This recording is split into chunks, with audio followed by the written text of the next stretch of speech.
Maison à terre cuite, paysage aride, cactus, troupeaux de moutons et de chèvres, nous sommes au sud de Marrakech pour découvrir le nouveau X3. Après 7 ans de succès et 615 000 exemplaires vendus, BMW est reparti d'une page blanche. Quand on découvre de loin ce X3 deuxième génération, l'évolution de style ne paraît pas évidente et pourtant tout est nouveau. Dans un décor magnifique et désolé où seuls quelques pâtres et dresseurs de chameaux ont élu domicile, nous avons essayé de ne pas perturber une vie séculaire où l'agriculture passe encore par un soc tiré par des ânes.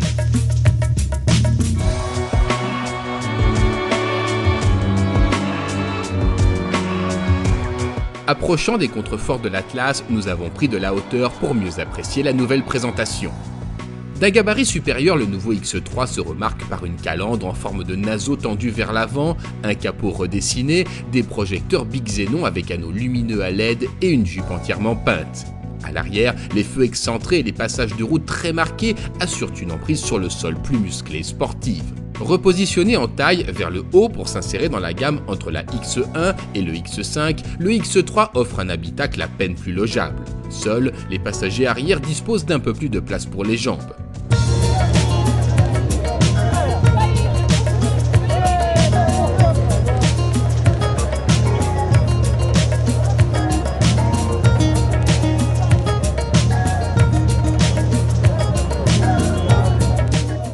Les plus spectaculaires du nouveau X3 concernent son agrément de conduite, au point de rendre obsolètes les traditionnelles options destinées à compenser les petites faiblesses, mais surtout à rallonger la facture. C'est le cas de la direction servotronique, à la fois douce et précise, et qui ne justifie pas l'option sport. Idem pour la suspension, entièrement repensée autour d'un essieu arrière à 5 bras, et qui est à la fois confortable et permet à la voiture d'avoir une tenue de route très agréable. Franchement, les 1200 € demandés pour la suspension pilotée paraissent un peu chers. Dans sa nouvelle définition, le X3 conforte ses aptitudes tout chemin grâce à sa transmission X-Drive encore optimisée. Au creux d'une faille, en aval d'un barrage, se sont présentés 3 passages de gué. En dosant le couple du 2 litres diesel de 185 chevaux via la nouvelle boîte automatique à 8 rapports, le franchissement du cours d'eau n'a été qu'une formalité.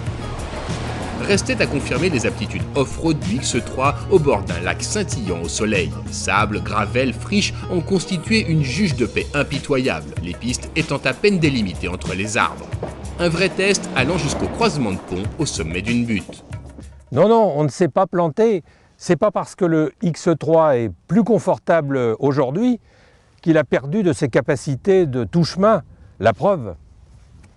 Bon, maintenant, on va essayer de la remettre sur ses 4 roues. Mission réussie, difficile donc de rester planté avec une telle technologie embarquée. Quel que soit le terrain et les conditions climatiques, le X3 est désormais bien réarmé pour rivaliser avec l'Audi Q5 et le Mercedes GLK. Proposé aussi au lancement avec un 6 cylindres essence de 306 chevaux, le X3 se décline selon la boîte et la finition en 16 versions à des prix allant de 41 300 à 61 250 €.